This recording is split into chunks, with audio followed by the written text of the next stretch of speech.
Túl vagyunk a Salgó-Gemer Rally, milyen volt ez a verseny? Ez a verseny tökéletes volt. Megnyertük a kategóriát, szlovák értékelésben abszolút harmadikak vagyunk, de nagyon örülünk neki. Gyakorlatilag, hát a verseny úgy kezdődött, ugye, hogy Szlovákiában volt az első nap. Gondoltuk, hogy Asival se fogjuk tudni felvenni a versenyt, viszont arra számítottunk, hogy a többiekkel szemben egy nagyobb előnyt ki tudunk majd harcolni, és úgy érkezünk majd a magyar pályákra, hogy lesz egy akkora előnyünk, hogy a második napon már nem kell annyira gyorsan mennünk, és az így is lett. Hogy Hasi esetleg nem esik ki, sikerült volna megközelíteni, esetleg megverni? Szerintem nem egyébként. Asi nagyon-nagyon gyorsan ment, valószínűleg ezért is törte össze az autót. Nagyon jó időket autózott, sajnáljuk, hogy összetörték magukat. Így viszont egy kicsit pont előnyhöz jutottatok, bár még ő vezeti a bajnokságot, sikerül majd elkapni esetleg a murvás futamokon? Hát meg fogjuk mindenféleképpen próbálni, de nagyon nehéz lesz, az biztos. Ki vagy fáradva? Igen, hosszú volt. Az nem csak a hétvég, az egész hét hosszú volt, hogy az egész történet tető alá kerüljön. Kínáltunk a futóművel, amit fel kellett függesztenünk, aztán végül is Balázsicsinek a segítségét vettük igénybe, és nagyon önzetlenül segített, úgyhogy az ő futóművel mentünk ezen a versenyen, és hát jól is sikerült, azt kell, hogy mondjam. Ahhoz képest, ahonnan indultunk, hogy az idén nekünk nem sok babér termett, ahhoz képest ez tényleg egy kiváló eredmény, és én azt mondom, hogy a teljesítményünk is jó volt. Habár már isteni szerencse kellett ahhoz, hogy célba érjünk, hiszen a második gyorsaságén úgy eltűntünk az erdő, most hát egy ilyen cserjés részbe, hogy nem kis szerencse kellett ahhoz, hogy vissza tudjunk keveredni az útra. Annyi volt a szerencsénk, hogy már teljesítettük a gyorsaságot, és a jobbos kanyarból eltűntünk. Kicsit későn fékeztem, de szerintem nem kicsit, hanem nagyon későn.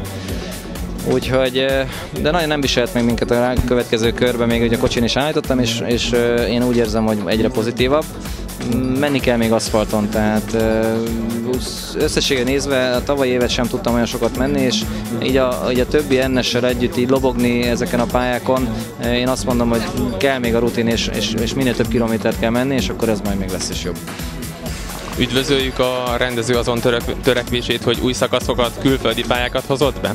Mindenképpen a rallinak a varázsa ez jó. Én azt mondom, hogy az első nap azért volt jó, mert új pályákon mentünk, a második nap meg azért volt verseny, mert a sokat próbált és sokak által ismert gyorsaságokon kellett menni, ami én azt mondom, hogy nem veszélytelen, tehát ott azért fejben nagyon össze kell rakni a dolgot, mert ugye pár tizedre, pár másodpercre megy az N csoportnak az eleje egymáshoz képest, és elég idegörlő gyakorlatilag 2 napon keresztül így gyilkolni egymást, és ennek is megvan a maga szépsége, meg megvan az új pályáknak is a szépsége, hogy ki hogy tudja feldolgozni, ki hogy tud rajta menni, és most már tényleg itt ez egy olyan dolog, hogy be kell osztani a gumitechnikát, és a többi, meg a versenyzőket is, saját magukat is be kell osztani erre a 2 napra, és hát gyakorlatilag az a vége, amikor itt vagyunk a célba, és mindenki örül, és mindenki boldog.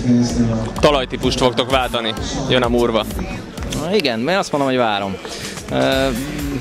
Bízom benne, hogy a Nyirádon abba hagytuk tavaly, azt tudjuk majd folytatni az idén is.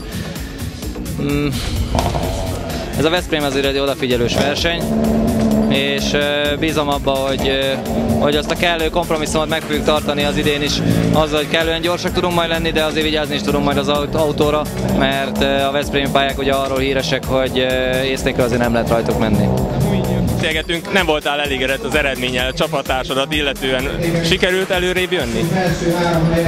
Hát úgy gondolom, hogy a második nap első körében a harmadik hely szerintem mutatta, hogy sietünk ezen a versenyen. Nyilvánvaló első nap tényleg nem voltam otthon, és tényleg próbálkoztunk a beállításokkal. Én úgy gondolom, hogy célba értünk, ennek is kell örülni, mert nagyon sokan összetörték az autót, és nagyon nehéz verseny volt ez. Én úgy gondolom, hogy 3 versenyből 3-at célba érni és pontokat hazavinni, az elég nagy dolog. Mi a verseny nehézségét? Hát, új navigátorom volt, új beállításokkal mentem, próbálgattam beállítgatni a saját ízem számízzel szerint. Én azt mondom, hogy szakaszokat is, nekem tetszett a szlovák pályák is, az a pálya, hegyi pálya, az nekem úgy nem, nagyon pályás volt, az nem jött be. A többi én úgy gondolom, hogy nekem tetszett, de akkor még nem mertem úgy elnyomogatni az autó. Harmadik versenyen vagyunk túl, most sikerült olyan beállítást szerezni autókra, ami már úgy mondom, hogy tetszik és fog működni szerintem. fog működni Murván is, ugye jönnek a murvás futamok. Igen, most úgy vagyok, hogy megint nulláról indulunk, valahol elkezdjük, aztán majd meglegzzük. Sajnos a Veszprém úgy hallottam, hogy egynapos lesz, de hát majd valamit kitalálunk, aztán támadunk. Ezt te mondod. Hát hogy rakja?